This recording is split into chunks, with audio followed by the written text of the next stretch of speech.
আক্রমণের চেষ্টা হয়েছে নাই। আওয়ামী লীগ থাকতো আমি প্রথম একবার 5 বছর আগে কাকরাইলে আমি কি লেগেছিলাম, অনেক মার দিছিল।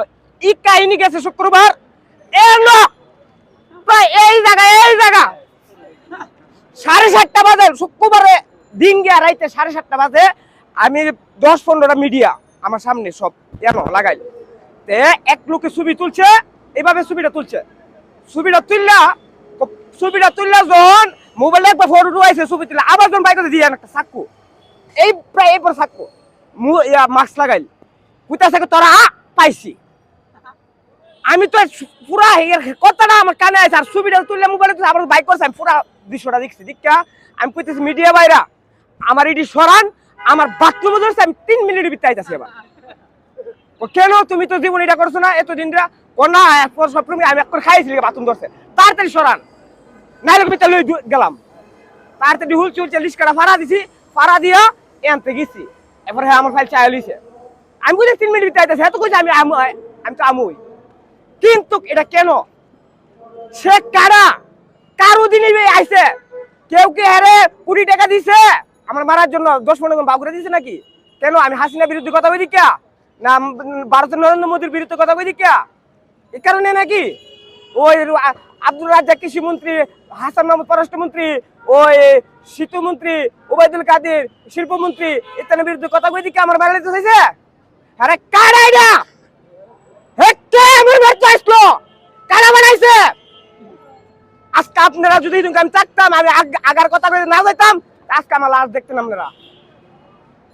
সে কে এই মাস্ক লাগাই আমার মারতে পাইছি, উনি কো আমার বলে পাইছে, লোকটা কে কারো দিনে আইছে আমার মারতো মুখ লাগায়া? কিন্তু দেখা যায় যে আমাদের কোনো নিরাপদ নাই মনে হয়, আমরা মনে রুটে গাড়ি চালাতে কোনো নিরাপদ নেই, ফার্দা মেরে ফেলাতে যাবো মনে নাকি? মাস্ক লাগায় দেখা যায় কি সুন্দর ফর্সা বাবারি বেড়া এই নাম্বা ফর্সা মাস্ক লাগাইল মানে হ্যান্ডসাম। কিন্তু সে কেন আমার মারতেছে? কাটা বানাইছে আর কত আই পাইছি।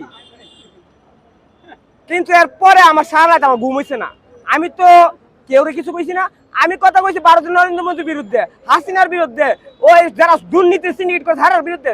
আমার মারতেছে কি হারা কি বাড়াইছে নাকি আর কেউ বাড়াইছে?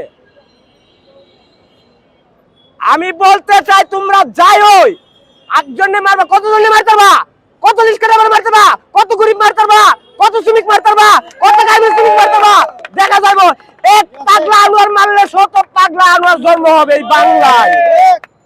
কতজনে টের রাখবা? আমার মারলে আমার মতো পাগলা হাজার জন্ম হবে, কতজনে মারা শেষ করতে পারবা? কিন্তু যারা করছিল শুক্রবারে যদি আমার জ্ঞান নাই তো আল্লাহ আমার বাঁচাইছে, যদি আমার শুক্রবার না বাঁচাই তো আল্লাহ উচিল্লাতে আমার মনে কবর অনেক মনে ফসলা মিলে। কিন্তু এটি করবা না, কারণ কি আমার মতো আনোয়ার পাগলা মেরা লেলে বহুত পাগলা জন্ম হয়ে যাবো গা, বহুত রিস্কল জন্ম হইব, বহুত শ্রমিক জন্ম হইব, বহুত হেতে খাওয়া মাটির বহুত জন্ম হবে, কিন্তু কোনো লাভ না। একজন আনোয়ার মারি লেলে আগে কোনো মনে হয়ে মারলে আমি না মরে গেলাম গা, আমার মতো বহুত আছে। কিন্তু একটা সাবধান হয়ে যান, যেই কাজ করতে মুখ লাগাইবা, মুখ লাগা আওয়ামী লীগের লোক, মুখ লাগাই যারা হাত বাড়াইছে আওয়ামী লীগ কিন্তু আমার ফরমান 1 নম্বর ফরমানে মুখ লাগাইছে। মাস্ক ওই মাস্ক বুঝছেন, মাস্ক লাগা আওয়ামী লীগের লোক, হ্যাঁ মাস্ক লাগাই আসলো কইলাম আমার মারতো।